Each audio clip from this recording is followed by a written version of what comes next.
welcome to the 9642 podcast. This is your host, Mr. Number 9. And this is The Fool. Your 96 best place to listen to... For 10 years. Yes, for our 10th season of our mostly up-to-date... And unqualified. And unrequested. ramblings of the various issues in the world of sport. Or something like that.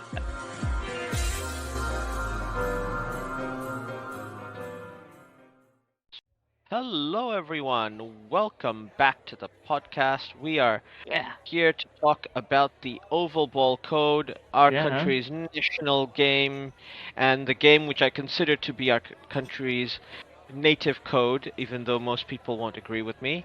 Where we're here to talk about rugby and rugby league. Pinnacle of rugby, with the Rugby World Cup, is due to start this Saturday.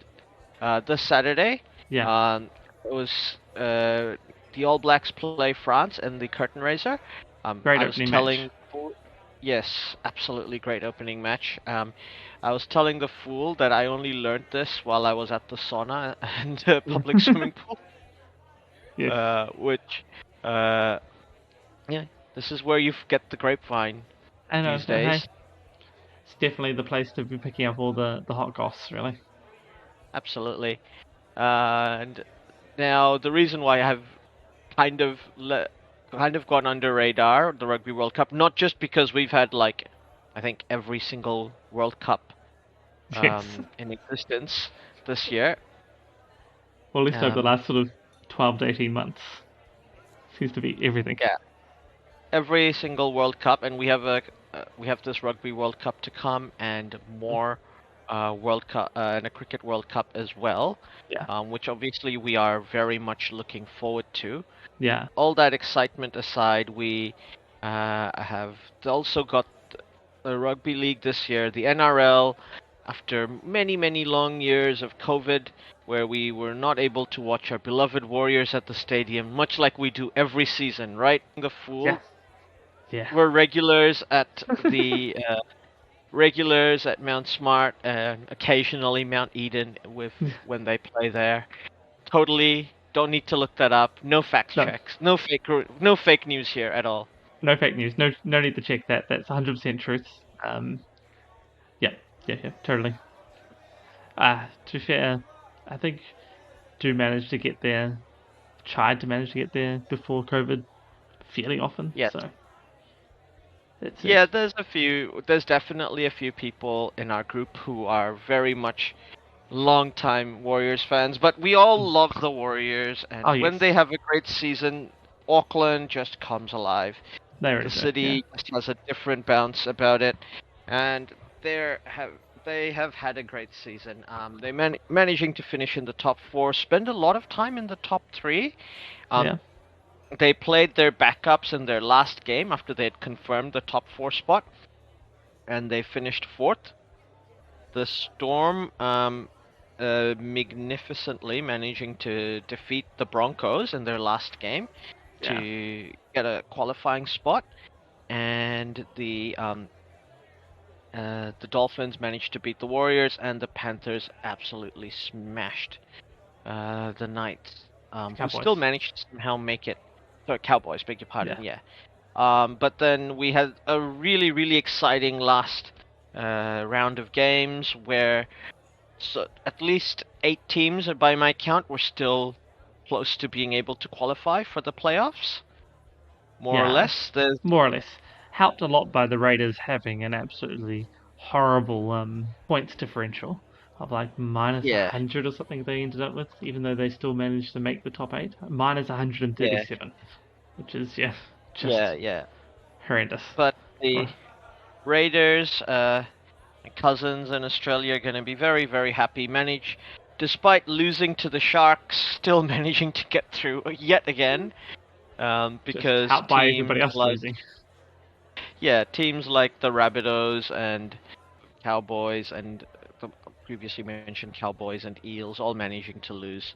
Well, the Eels had the bye, but they'd lost the week before, so they hadn't managed to get their passes up to the points required. So Eels didn't quite make it. The only team less successful than the Warriors in the NRL.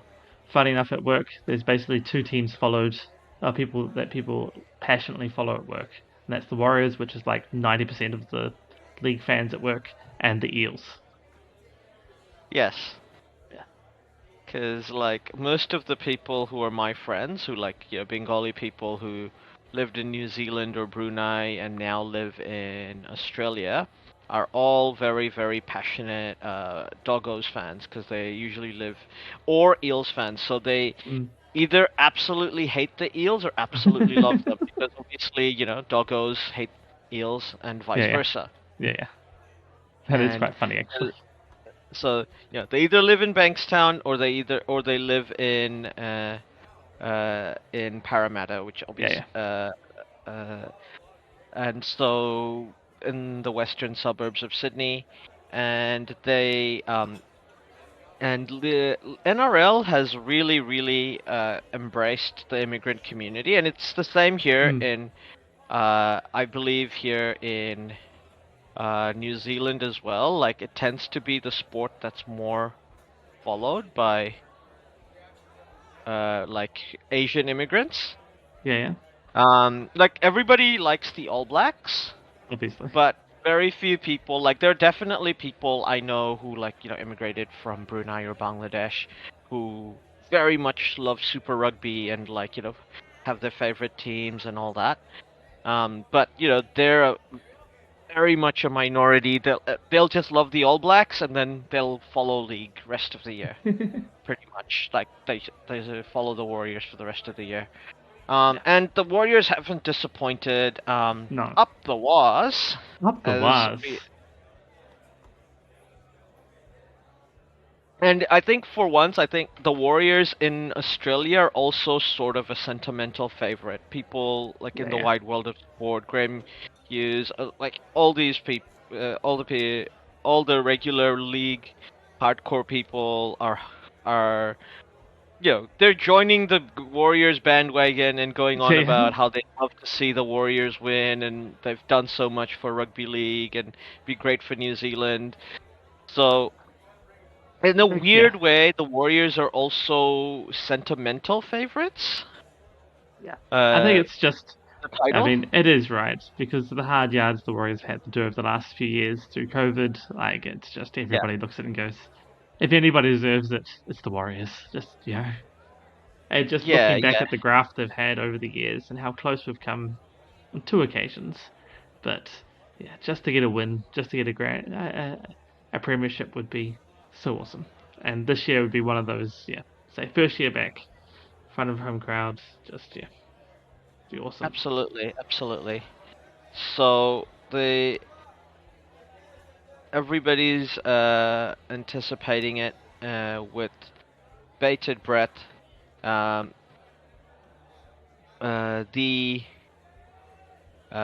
draw has obviously, since they finished fourth, we know our final 8 now in the NRL. The NRL, we've got the Panthers, the Broncos, the Storm, the Warriors. I think 3 of those teams were definitely expected to finish in the top 4. We've got the Sharks, the Roosters, the Knights, and the Raiders. This is, I think, the only team from the western suburbs in the playoffs this year are the Panthers. So there's much bragging rights for them. The Sydney coastal teams have 2 with the Sharks and the Roosters. Obviously, the outer New South Wales, there's the Knights and I consider the Raiders basically as another New South Wales team, and Broncos, as always, holding the flag up for Queensland, and the Storm, as always, holding the flag up for Victoria, and the New Zealand Warriors are the New Zealand Warriors. So, up the was, yes. So Friday, we've got the Broncos playing the Storm at Suncorp. Also, just as a special note this year, the NRL Grand Final will be held in Suncorp Stadium as well. So that'll be very interesting. What do you see about this Broncos-Storm matchup? I think it'll be pretty close, but I mean the Broncos have been awesome all year. There is the fact that the Storm have just beaten them at Suncorp as well. Like that was the final round. It's basically a repeat. They go their form has been a bit shaky for the last few weeks. Yeah. I'm not saying they've played badly, but like unlike Penrith, who just got stronger with every game towards the end of the season, it feels like the Broncos were getting shakier and shakier. I would not be surprised if the Storm beat them. Yeah. But obviously the Broncos have an extra life if they lose, regardless, because those are the two top-seeded finals, playoffs. Yeah. So I would 100% not be surprised if the Broncos lost it. I mean, the Storm have been really, really, really good. You can't write off the Storm. I mean, that's just golden rule number one of NRL. No matter what their season's been like, you can't write the Storm off. But I still feel in this case, yes, the Broncos are a little bit shaky, but they've still been winning. They've haven't, other than against the Storm just last week, it's been a very long time since they lost before that. And being at home, being a final series, crowd behind them, I can't go past the Broncos. I think they'll pull it out. They've been able to grind out wins. They've been able to find the win somehow. Even if they've been playing badly, they've still been piling on the points. So I think it'll be the Broncos, and it's different from last week of the regular season, right? When you're already in the top four. You've sort of that's true. One eye on the postseason. I mean, there was the thing that the Broncos sort of had the option for getting the minor premiership. Which they sort of I always blew with felt that, the Broncos, because they dropped the minor. I think they did take that game seriously. The Warriors were blatantly resting players and giving other people a start. The Warriors were very much it was Warriors B maybe, so that gets the Daily M. Yeah. As he should. Isn't that a given? I feel like he's definitely going to win the Dally M medal this year. He's going to join RTS as the only the second Warriors player, I want to say, to win it. Pretty sure. I don't think Stacey Jones won it, did he? The only other one that might have got it. I don't think so, though. I don't think so. Maybe Matthew Ridge back in the day, but no, I don't. Actually, no, I don't. I know that Matthew Ridge probably didn't. Matthew Ridge definitely not. But yeah, Stacey Jones, I think, be the only other one that might have won it. Yeah, and Stacey played in the era of people like Freddie Fittler and Andrew Johns, so a bit hard.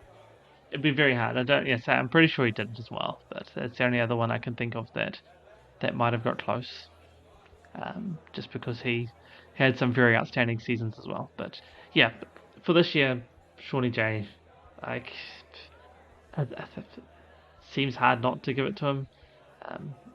There are a few other top contenders. There are many great contenders, but once again, I think because of the sentimentality, there's probably a feeling that the Warriors will probably not win the premiership amongst the Australian people who get the vote, and so this will be sort of a, oh look, we gave them something, they've won another Dally M, and I think that might be what happens. Not that I think it's a token award, I think he's definitely deserving of winning it. Oh yes, definitely.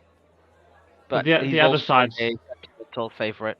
Yeah, the other side of it is if they make it through to a preliminary final, even the grand final, and I can't remember exactly when the Dally M's are handed out, but it'll be on the back of Shawnee J and Tohu Harris, so it will definitely be deserved at that point. 100%. Even if they just win it against the Panthers this weekend coming, I think that will be enough almost to say that he's especially if he has another one of his outstanding games. He's almost carried the team for the last few games that they've had. Yeah, I mean, once again, it's him and a few others, but yeah, he's always there, and the whole time he's always been there. I mean, there are some issues. I think Isaac Luke being injured for the rest of the season's a big blow. That is a big blow. For the Waz. He's been in really good form. There's been a few people like from the academy and the juniors who've come up into the team to replace and done a good job. And also, everybody, there's obviously the elephant in the room. Everybody's wondering, where are they going to play when RTS comes back next year? Yeah. To the Warriors. There's not a I think he's gonna be playing at center from the looks of it because Luke's been so good and fullback. Yeah. No, it will be hard. Yeah, it's interesting that we slotted in, and it's a good problem to have, right? To be like. Yeah, 100% a good problem to have. I agree. Obviously, he has to play somewhere because it's RTS, but at the same time. Oh yeah. He's obviously gonna play. Yeah. But also, where is he gonna play? Yeah, that's how How do you reshape the team to keep it at the best it can be? And you're right, perhaps centre is the best place. Apparently, that's what he's been talking to Andrew Webb about, because Andrew Webb's been pretty open about, like, yeah, I've been talking to RTS, this is the sort of thing we've been talking about. And I like the idea, but, like, we shouldn't look too far forward. It would be, I think, he would be absolutely thrilled to be coming to a team that's, like, champions. I'm sure he's been, like, such a loyal servant to the Warriors for so many years. Obviously, he would have loved to have been playing this year so that he could join in. Yeah. But that is not to be. Now, looking at the other matchups, we've got Penrith and the Warriors at Penrith. They played a very close game. Andrew Webster going up against his old mentor. Yeah. And Ivan Cleary, Warriors legend, of course. Yes. And everyone's favorite, Penrith, like every New Zealander's favorite Penrith Panther, Nathan Cleary playing. Yeah. Again, he did say that he will not. He said that I'm not going to say up the Waz, because we're not friends this week. But he said that with a smile, so he's definitely happy. He did say he was very happy to see how well they were doing. Obviously, I think if Penrith didn't make the final and the Warriors did, that's definitely going to be some support from that side of West Sydney. Yeah. No, definitely. I think, the Warriors and Panthers have always had quite a good relationship. Mostly thanks to the Clearys. Ivan Cleary's sort of been that big bridge, but yeah. But as for the game, obviously the Warriors are winning. Like, 100%. We're just gonna go straight to the prelim finals and host a game at Mount Smart. That's the other controversy. Yeah. Mount Smart or Eden Park. It's up to the NRL. Yeah. They have said that they will play. They will haven't made a decision about it yet, which is to me a bit worrying. What I understood was that Eden Park seemed to be they were just trying to work out whether they can make it work. Nothing else on can get all the permits and everything. It seemed to be the favourite because at the end of the day, 50,000 fans. There's absolutely nothing else on the. The All Blacks are in France, and it's not rugby season. But it's more. I guess it's worded wrong, but nothing else. Nothing that. Because they're only allowed to do a number of things, right, at the Eden Park, so that it fits into the schedule. Yeah. I think. True. To be fair, I think they have reserved the right to host games at Eden Park, playoff games at Eden Park. Eden Park's planning permission thing, they've already put in their Yeah, I'm pretty sure it's all there, but their it'll just be working. applications a long time ago in anticipation of if this happens, we want to be able to take advantage of it. Like the NRL are not a cricket governing body, is what I'm saying. Yeah. Good point. They don't decide things in the last minute. There's still permits that have to be sorted out now. Like, sure, they've done all the prelim work, but you still got the final bits to actually do now to finalize it. But that's so that's how I understood it. That was the bit that was being worked through, and whether that would sort out. It's just that is the question though. Do you take it away from the fortress from Mount Smart, or I mean, I would love for it to be held at Mount Smart. That is my preferred option. Vodafone are already setting aside saying that it's a $50 charge for the finals, regardless of where it's at. Yeah, it's not which too bad. I think is a bit poor.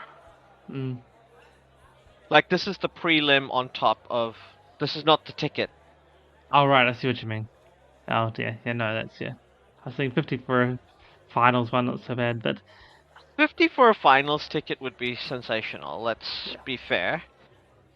But I think this is the thing. If it was the NRL understand that, people in New Zealand aren't going to pay, that many people aren't going to pay $70, $80 for finals like they would in Sydney, for example, in Homebush. And so if they pay Mount Smart, realistically, you're charging $50 to $60 for finals tickets. Yeah, that's probably realistic. Like, I'm not saying corporate boxes. I'm just saying like your standard basic tickets. Yeah. But you've got the bank there, so that was normally about $20-$30 to get on the embankment in the north end. Yeah. So that's the cheapest at Mount Smart normally, and then the stands are 30 or 40 if I remember correctly off the top of my head. I don't think the stands will probably be like $45, $50, if they do that. But Eden Park, 50, you can probably very easily charge $50 a ticket at Eden Park. Yeah. Without worrying at all. Yeah. Yes. That's the other thing. That's the thing to be considered. You can fill up Eden Park, 50,000 people. That creates an atmosphere. And your 50,000 people at a much higher, potentially a higher ticket price. Even if you can set it lower and fill it up, and then you're going to make more money out of that as well. So. Yeah. Yeah. It's an interesting debate, but we'll see. I think I'm with you, though. We'll see in 3 weeks' time, right? Where that will be. Obviously, it's a problem for the preliminary final on the 22nd or 23rd. That's when this gets decided. Yeah.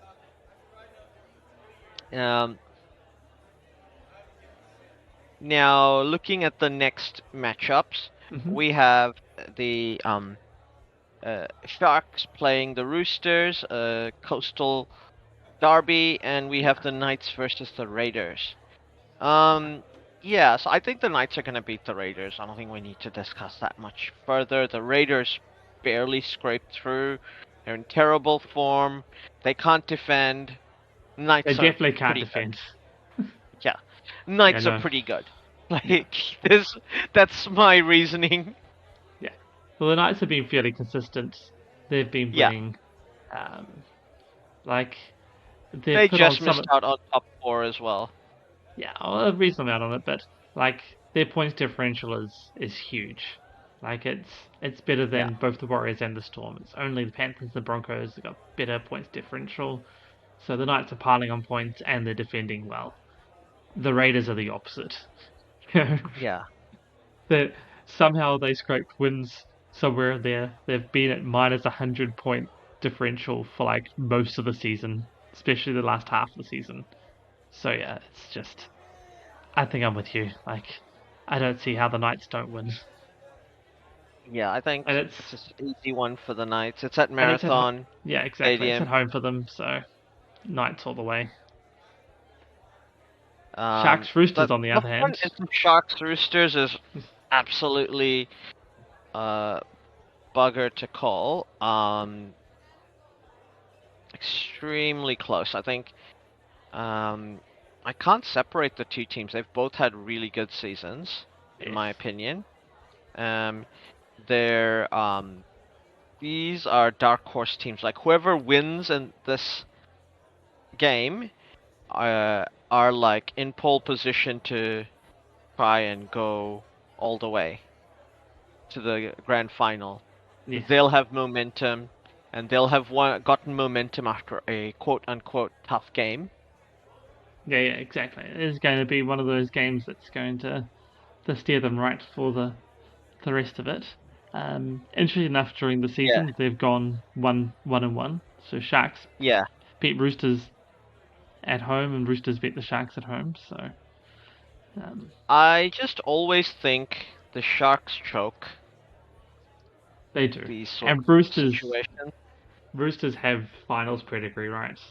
Yeah, they have Sharks are finals pedigree. I think their players are just better. I think and they're hosting the game. I mean, it's at Homebush, so doesn't matter. Or sorry, is it Homebush or Sydney Football Stadium? It is.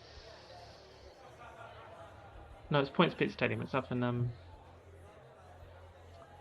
Oh yeah, so it's It's up at at Sharks. their. Yeah, it's up at Cronulla. It's up at Sharks It's home. up Cronulla. Okay. Yeah. I think if it's up at Cronulla, but the thing is, there'll be Roosters fans showing up Yeah, to it's that not like game. it's a long distance, right? It's Yeah, it's not like English football where opposition fans can't show up unless they want to die. yeah. Like that's not how rugby league operates, and at least not in the NRL. Yeah, I am. I think I'm still picking I'm picking the Roosters here. Yeah, I think I picked the Roosters on past performance um in finals. Like it just feels to me like Roosters will be able to do better um in finals footy. Sharks had a decent season. They played well, but I just feel the Roosters, even though it's at home for Cronulla, the Roosters are going to be just a touch too good. Yeah, yeah. I think it's just always what happens with the Roosters. They always end up just being too good for in the finals, especially in the first round. I can't expect it. And as I said, I think they're going to be dangerous if they do win, as they start entering finals mode. That's going to be every team in the NRL is going to be on notice at that point. And I guess also it looks like the Roosters star players are a little bit more. They're back into it. So Joey Manu is back. Has been named. He's back fit from his injury. And Junior Panga is playing as well. So yeah, development. Well, Yeah, Sharks. On a Sharks get Will Kennedy back as well, but he's just along the reserves, not starting. So that would suggest that his hamstring's still playing a little bit of a problem. And Connor Tracy, his replacement, got injured as well against the Raiders. So I think injury news or team news puts it also towards the Roosters. Yeah, yeah. I think that's where the win's going. But I think this is really close. I wouldn't be surprised if the Sharks won. Oh, not surprised at all. Like the same with the Broncos. They Storm, choke, right? but they still tend to get to finals and do stuff. Yeah, I say they're a really good team. It's not. Yes, absolutely. Yeah, they're in their place because of their form and because of their ability. They've played really well. Like they've just come off they handed the beat down to the Raiders final week. Yeah. So, I think they had already pretty much guaranteed qualification as well at that point, so they didn't play their starters either, from my understanding. Yeah, I think their points differential would have helped them. They would have had to been absolutely smoked by the Raiders to been dropped out, I think, because they were 2 points, because it's been super close the whole year, right? But Sharks ended on 34 points, and Raiders were 32 points in 8th. So, yeah, they would have ended on 32 points as well. They just had a much better points differential, so they probably would have been okay. They would have been okay as it ended up, but even with other results going, they probably still would have been okay. Taken the Rabbitohs or the Cowboys to actually pummel whoever they were playing to get up there. Whilst the Raiders had their minus 137 points, so that was always a little bit more worrying for them. Yeah, it was a bit more. It's quite straightforward, really. I think the Sharks have some momentum going into this. They've played really well. I mean, on the plus side for the Sharks is say Roosters are similar to the Raiders, and they're going minus points differential, even though they came 7th. Well, Sharks are up there as well at 122 plus, so that's very similar to the Warriors. So that does say the Sharks team is playing well. I'm still going Roosters, but like as we say, it's going to be super close and super tight. Yeah. That's gonna possibly be the game of the round. I think it's gonna be a very close, like basically just back-to-back set of sixes. Yeah, I think that and Broncos Storm, and this one takes it because it is knockout game. Whilst the Broncos Storm, the loser goes on to play next week. Whilst Sharks, this Roosters, is why someone's going home. It's a do or die game, and I think this is why and it's between local rivals. It's just going to be a really, really intense game. It is going to be super intense, that game. We'll know more, obviously, what happens with that next week. Moving on, we go to the rich people code. Rugby are having their World Cup this week, as I found out in the sauna, and they're opening with New Zealand versus France. The pools have all been drawn with much controversy and angst. Much controversy and angst. I think that controversy and angst is still ongoing. But my response to that is they knew when the draw was. They should have gotten good. Yeah. That's just to be fair, that was sort of the angst. Is that some teams did get good, they're just a bit too late. Oh, too late. Yeah. Too late? It's too late. Can't complain now. The other way I look at it... But no one... I don't care. Yeah. The other way I look at it is, to win the Rugby World Cup, you should beat the top teams anyway. Yeah. So, if that just happens to be in your pool in the quarterfinals, that's just where they are. Yeah. Exactly. Sure, it feels a bit hard, but you'll be out at the quarterfinals potentially, or even not even out of your pool in the case of Scotland. But you're gonna play a team in the top 12 in your pool. 2 teams in the top 12 in your pool, regardless. In a Rugby World Cup, you're gonna have tough games. Yeah. Stop whining. Just buckle up, win those games. Exactly. And it's not like Scotland can't beat South Africa or Ireland. They have the quality to do it, so. But okay, if you're not good enough to beat South Africa and Ireland in the Pool B, you weren't gonna win the World Cup. So what are you complaining about? I guess a little bit of it is qualification for the next World Cup, right? So going out in the pool stage means more qualification matches. I think they're a top 10 side, so they automatically qualify. Well, it was still qualification if you didn't make it out of the pool, but because Australia had to do it one year. The same thing. Australia had to qualify back when they had old rules where you had to finish, and you had to get to the semis to automatically qualify. Oh, I see, they changed. Sorry, I'm being old school. So this was the year this was in South Africa in '95 where they were defending champions and they lost to England. Yeah. Infamously, one of the one of the infamous losses for the Wallabies. Yeah. As I say, I remember it well. Yeah, The '95 World Cup never happened though, so doesn't count, right? It gets null and void for cheating, right? Yeah. The whole tournament's null and void. Null and void. Just wipe it out of history books. Yeah. But so going on from that non-controversy, as far as I'm concerned, the we have two. We have our groups. The hosts, France, have drawn their eternal World Cup opponent, the All Blacks. Yeah. It just seems to always happen. It always seems to happen in interesting ways.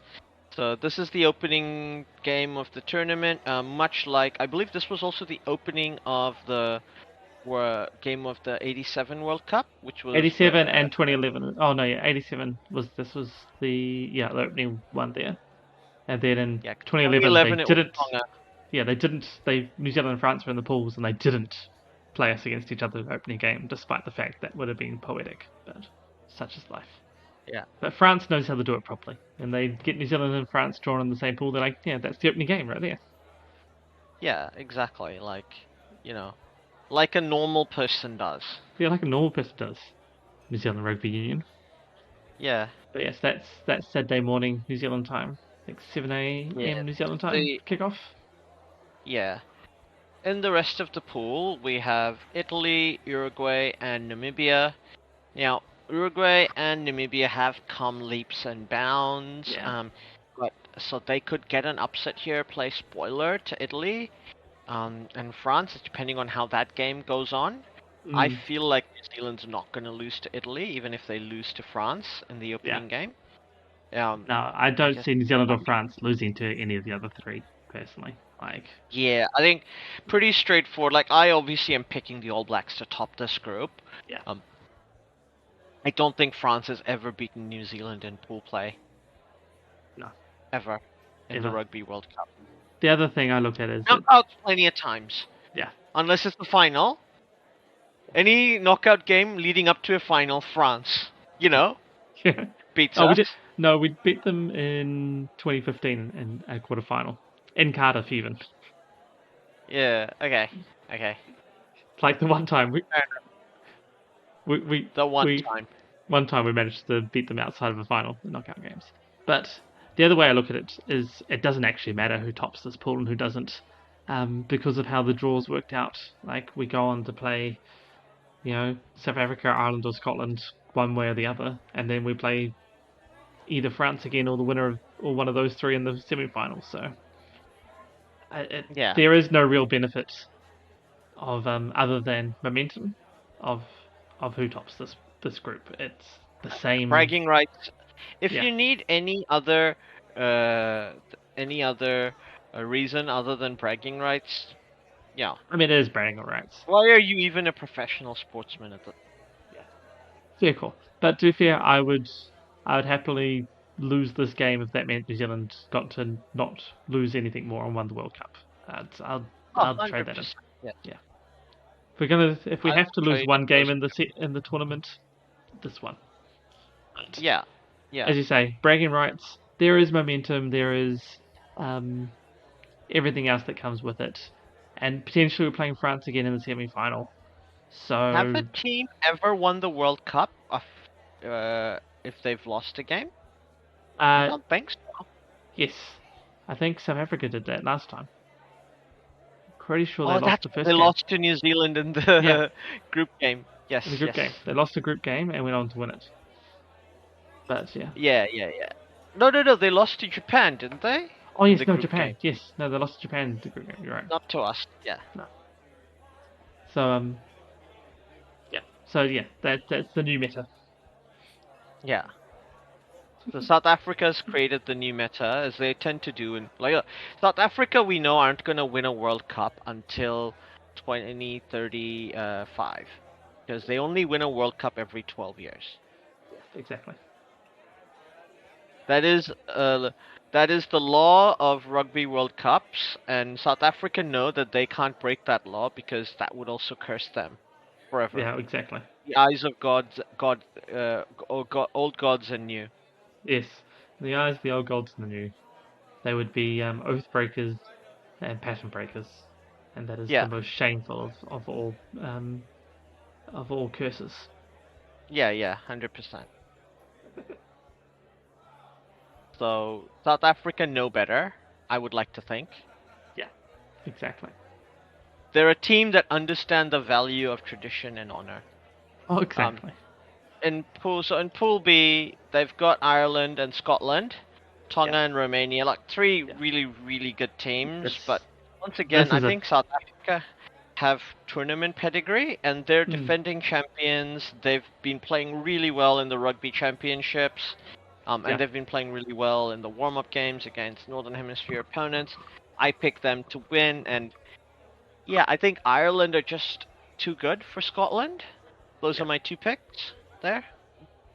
And this really is the pool of death, because I feel sad for Tonga and Romania in this, because the rest of them are just super, and you feel bad for Scotland. I don't. Just be fair, I wouldn't be surprised if Tonga or Romania played spoiler in this pool as well. Oh, 100%. They're going to win some games here.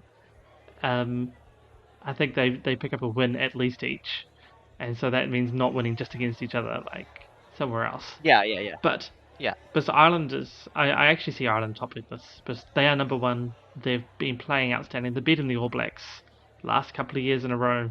Like, they are the top team at the moment. Scotland, I know we talked about it earlier in the year. Scotland fans are the ones crying the most about when the draw was done and how they've been screwed up. But I think Ireland should be the ones most upset, because they should be ranked number one coming into this. I feel like Ireland fans would go, we'll win. Oh no, Ireland fans just don't care because they're going to win. And if it's not New Zealand, I think it's going to be Ireland. So, and it's sort of going to be sad that that's going to be the semi-final and not the final, because to me that's a better final. But such is life. So I see Ireland topping this group.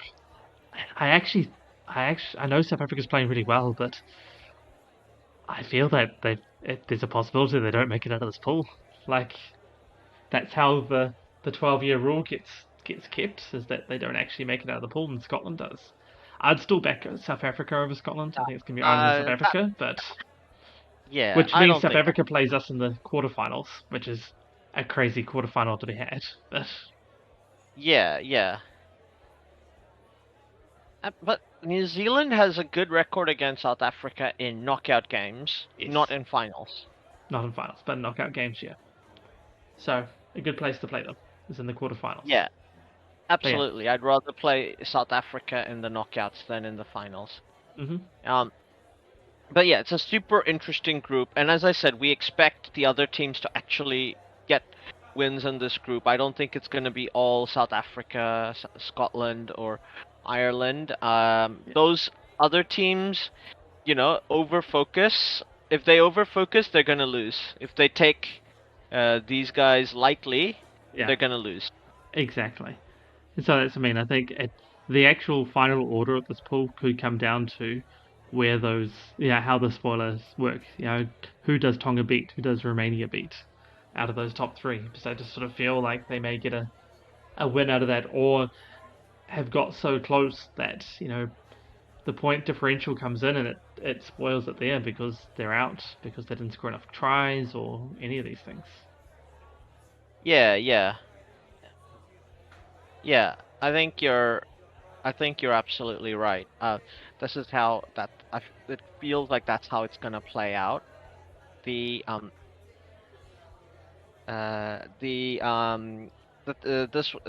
Tonga and Romania are both teams that can and do throw up upsets. They have form in doing that. Now, the other interesting group is Pool C, in my opinion. Let's just say it in our best voice. The best meme being shared on the internet is basically from thing from Captain Phillips where Fiji going, look at me, I'm the favorite now. I'm the favorite now. Oh, Fiji could definitely get out of this group. Like, Australia is not playing I very am well. picking Fiji to top this group. I think Fiji is going to top this group. They're It's on fire. They're up for it. It's incredible to see how How about 1 or 2 seasons playing Super Rugby has upskilled this team massively. Just more chemistry, more matches against top-level opposition. It's incredible. I think Super Rugby Pacifica, this is the proof of concept. The fact that Fiji and I think all the Pacifica teams are going to be incredible at the World Cup. 100%. And I they think all, you're right. Tonga is in a tough group, but I think Samoa and Fiji can both get out of their group. Yeah. Samoa's also in a bit of a tough one, but potentially they still get out. But in this one, yes, I think Fiji definitely gets out of Pool C. I think you're right. It's quite likely they could possibly even top it. They're going to have momentum going into the Rugby World Cup. It's going to be super close, and I almost want to call the biggest upset and have Georgia come second because, like, Wales and Australia are not playing well. That is. So there's this really like one of my favorite NFL shows to watch, or like American sports shows to watch, is called The Rich Eisen Show. And they do they're on YouTube. Strongly recommend people check them out. One of their segments that they have, and now they've turned it into a podcast on its own, like a segment on their show, is called Overreaction Monday, which is basically what are the overreactions people are having on the Monday after the weekend of sport. And basically one of the people on the show come up with a list of things that are which he thinks, and Rich Eisen has to decide whether they're overreactions or like, no, that's a reasonable reaction, like, that's not an overreaction, that's completely fair and reasonable. So you saying Georgia going out of the group, I say, yeah, that's not unreasonable. No. And the interesting thing is... not an overreaction. No. The interesting thing is this is going to be decided pretty much in the first set of games, because Australia plays Georgia on Sunday at 4 a.m. and then Wales and Fiji play on Monday morning at 7 a.m. And those are two games that could almost decide that. Like if Georgia gets up and beats Australia, and that's first game in, Georgia is going to bring a ton of fans to that game. Yeah. And rugby is the most popular sport in Georgia. And Australia is not coming in with any momentum at all. So yeah, that's going to be super interesting. And to say, Fiji comes in with a lot of momentum against Wales, and also Wales has not been performing particularly well either. So it's been a while since they won. Well, they beat Italy back in March as part of the Five Nations, and that's it for a while for Wales. So exactly. Well, here's a big one actually. Come the end of last year, when I look back, Georgia beat Wales 13-12. So, that sort of shows where that is. And let's be honest, any team in this pool, other than Portugal, can get out. But Portugal could play spoiler. Portugal are a good enough team to play spoiler, and they play a very interesting style of rugby. Yeah. They've got an identity, which I think is really interesting. Like, the teams outside the top 10 who developing their own in rugby culture. Like Portugal are a very interesting team. I can see them potentially put up a big fight against, because it could come down to point differential as well, right? Yeah. Put up a big fight against Wales, put up a big fight against Australia, or even Fiji, or even Georgia, and that could decide between the four. I think Fiji's going to go ahead. I am feeling your Georgia pick. This is the team. This is the pool where no top 10 team is going to come out of. Yeah. I get the feeling it's going to happen as well, and it's going to be the big watershed moment for World Rugby. It's going to happen the end of this weekend. Australia is going to lose. Wales is going to lose. and it's going to be all Yeah. on. Like that's going to be the big one is Sunday morning. Georgia get up, beat Australia. Whoa! I can feel it already. Yeah. Yeah, absolutely. I don't think Georgia have anything to fear from Australia or any. Like, they should be playing no fear, going for it. Like, this is their moment. Exactly. As long as they play like that and they play like they have been, I think it's going to be a close game, and I think they can do it. So, I mean, they're known for their big forward packs. They're known for their resolute defense. So, Yeah. I think it's gonna sort out. And yeah, Fiji is just playing so well right now. The Super Rugby exposure has really helped. And they've been playing against these Australian players for the last 2 years. So when they get to play them, like there's nothing to hide. They know who they're playing. So Yeah. They shouldn't fear the Australian players. They definitely shouldn't fear the Welsh players. Exactly. There's no. Fiji have the maybe not as big a forward pack as Georgia, but like I feel like a more technical and skilled one. Well, the thing with Fiji is the saying after their defeat of England, the winner of England. So in the past, Fiji's problem's just been fitness, discipline, and they showed against England that they now have both of those. They were able to foot it the whole 80. They went the whole way, and they didn't give away silly penalties or silly cards or anything like that. So now suddenly you have the danger of Fiji that's always had, and it's going to last all 80 minutes, and they're not going to just lose people or give penalties away. So now you don't have the easy outs anymore. You have to actually tough it up against them. And as showed in the game against England, that's not easy to do. Not that England's particularly good right now, like they've had a run of bad results as well, and sort of just capped it off, but still. Like, it was just awesomeness by Fiji. Yeah, absolutely. Everyone's hyped for Fiji. Look, I'll put this out there now. I hope we play Fiji in the final. But my only hesitancy in hoping for that is I don't know who I'd back. All right. I legitimately don't know who I would back in that scenario. Because I would love to see a team outside the top 10 actually go out there. Yeah.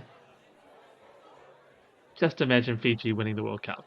I mean, just imagine how massive that would be. And the fact that that would be celebrated in Suva, in Navi, and here in Auckland. So. Yeah. It'd be one of the best sports results in the history of sport, in my opinion, if Fiji won the World Cup. It was like when they won the gold medal at the Olympics in 2016. My opinion was, look, if New Zealand doesn't win the Rugby Sevens gold, the first ever Rugby Sevens gold in the Olympics, it should be Fiji. Yeah, that is 100%. It's between the two. But yeah, I mean, even if Fiji makes this final, the scenes here in Auckland will be similar to last year's Rugby League World Cup, right? When Samoa made the final there against Australia. Like, it won't really matter what the result is. It will just be such a party. It will be great. Exactly. And the good thing is they've got a good chance of doing that. So yeah, they're on the opposite side of the pool. There's nobody on that opposite side they should fear. Like, I don't think they should fear anybody. Just to be clear.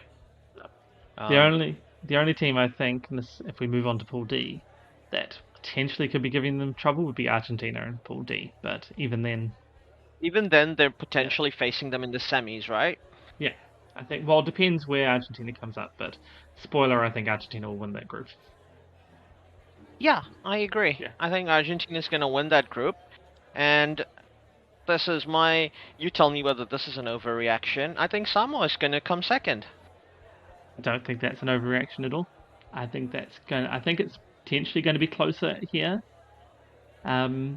Because Japan could be second as well. Japan could be second. England are being very And English Chile at the are not moment. terrible, but I don't expect them to win any games. No, I don't. I think this is like Pool A. This is one where you get one team there down the bottom, Chile. Like, yeah, sorry, you're losing everything. You'll play well, you'll look awesome, but yeah, no points for you. But I think Samoa's ability to get points is what's going to potentially get them through the group, because I think they'll get a good. They will win big against Chile. Like, do you remember in the 2011 World Cup when Fiji scored like 80 points on Namibia? Oh yes. In Rotorua? Yeah. Like, that's the sort of potential result that can happen, right? Yeah, or potentially more. Like, but yeah, I think this will be an interesting one as well. Say Argentina, I think top, and I think I would go with you as Samoa second. Like, I think it's going to be close between England, Samoa, and Japan. I think England have got enough there that they can dig themselves out of their hole.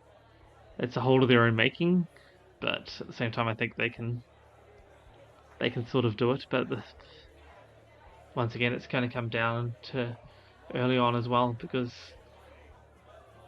what have we got? England, Argentina first. I guess, yeah. England lose that. It's okay. England, Japan next. Then they have Chile. And then they play Samoa last. Must do. Yeah. And that might be the decider. I think that, yeah, it's quite possibly going to be the decider there. Like, that's going to be the game there that Samoa matters. Japan have a chance to have got there themselves. They play England a little earlier on.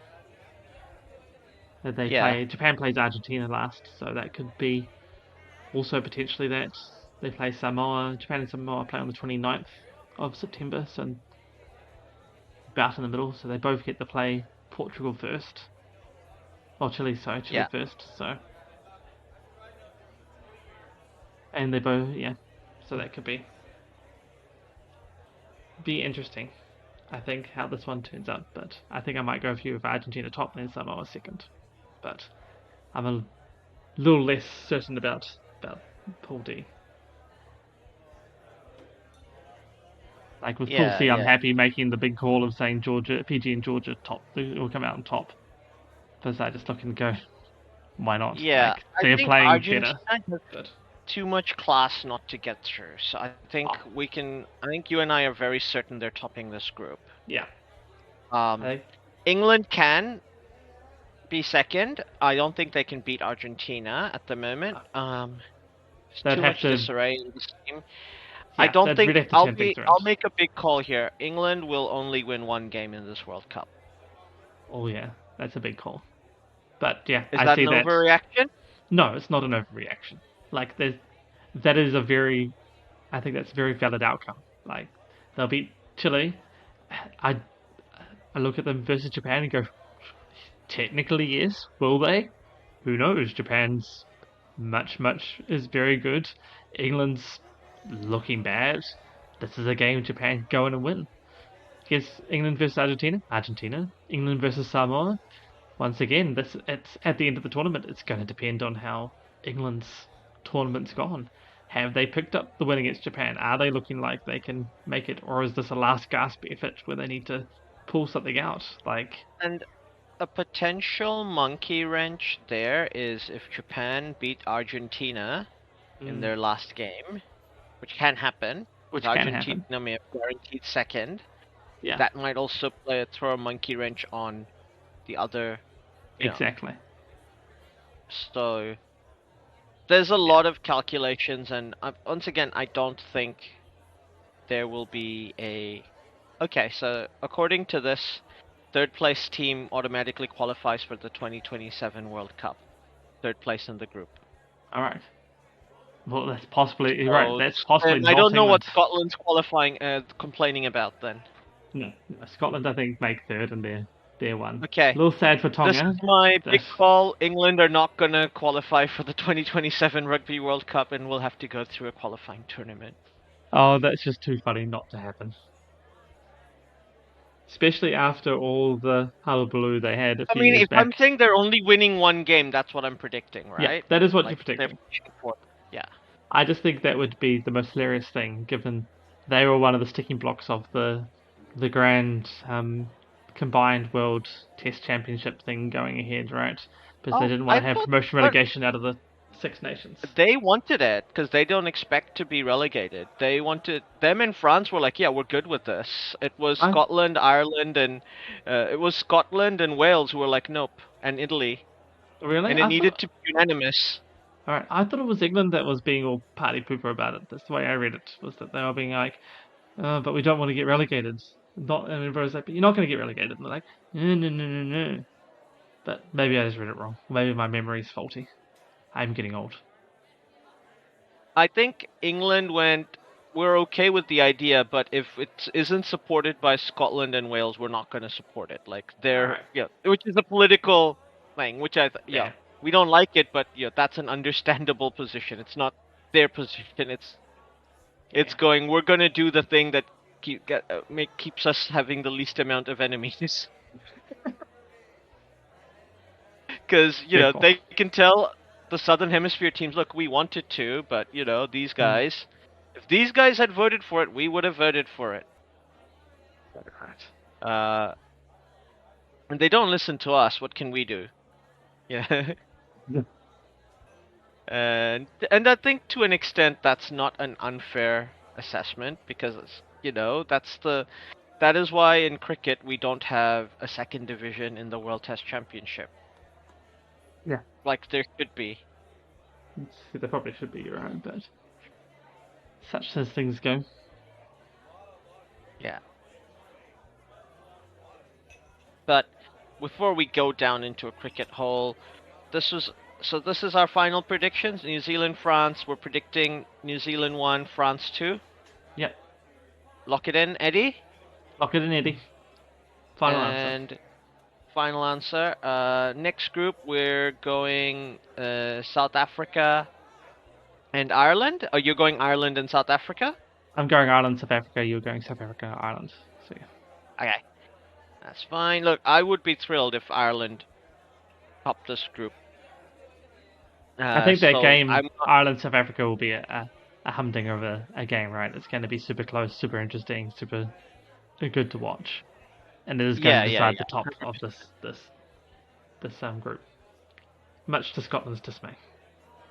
Yeah, but get good. Yeah, get good. Get gooder. Get good at the right time, Scotland. Don't get good at the wrong time. Get good at the right time. Yeah. And now. So, by the way, that would mean our quarterfinals would be New Zealand, South Africa, and France, Ireland for me, and New Zealand, Ireland, and South Africa, France for you. Yeah.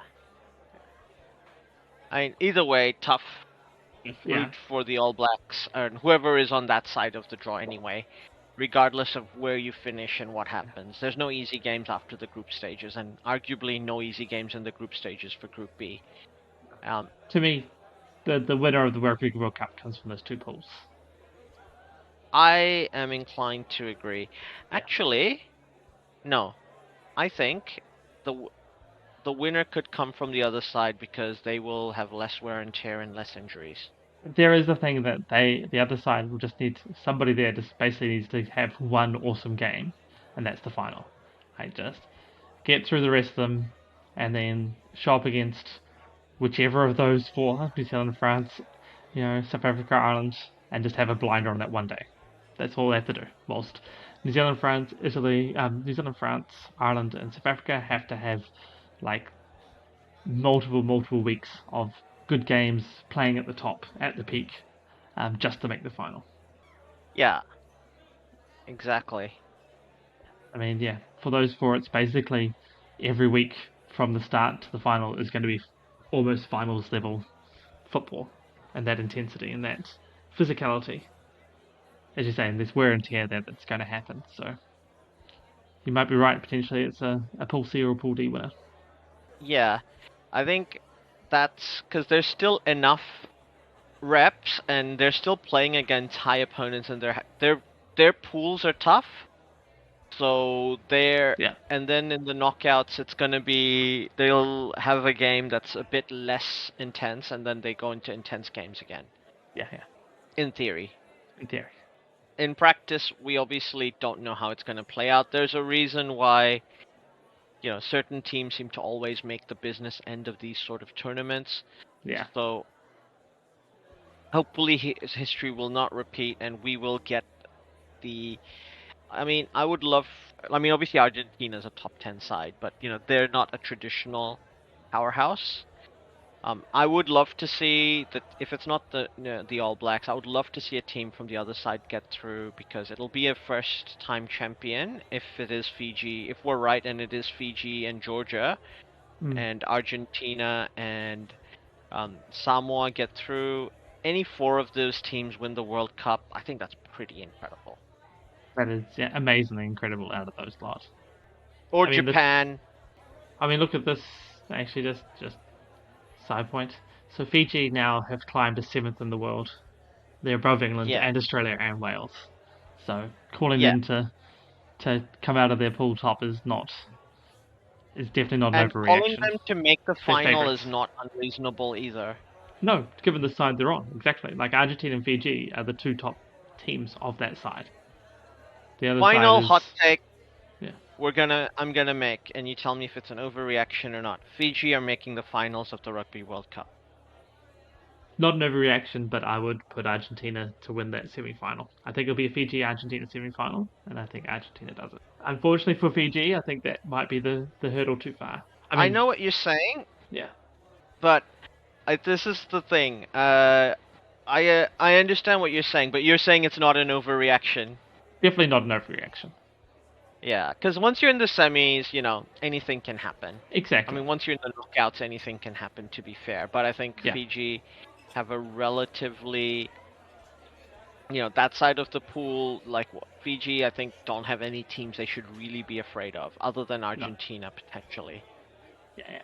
That's what are we looking at for that? So Fiji was saying top, so they're going to be playing, Samoa. It is Samoa that'll be playing in the quarters with our predictions, which will be a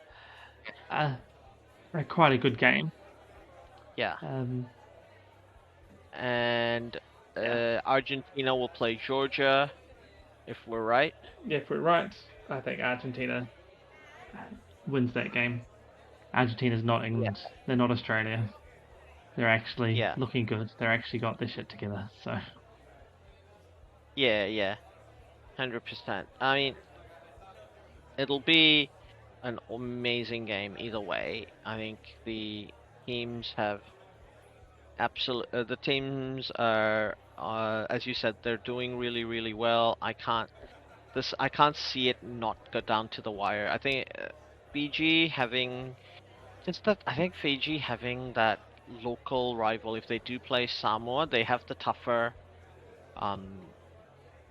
quarter. Yeah. So in the semis, where that might play to Argentina's, where maybe it won't, because maybe they're battle hardened. Who knows? I don't think Argentina's not taking Fiji lightly. I don't think. Don't think it will. And any team that makes the semis of the World Cup, if you're taking them lightly, you deserve to lose the tournament. Yes, exactly. You shouldn't be looking past the game in front of you, especially once you get to knockout ones. Yeah. Even pool play, if you take your eye off the prize in the pool play, you're gonna trip up there as well.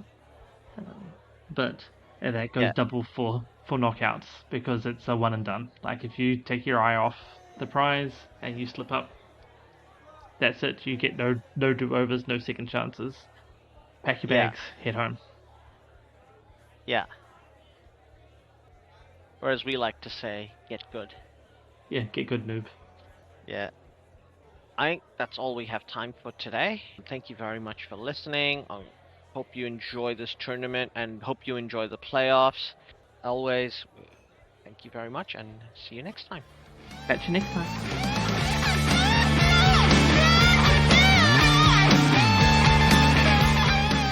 Well, that is the end.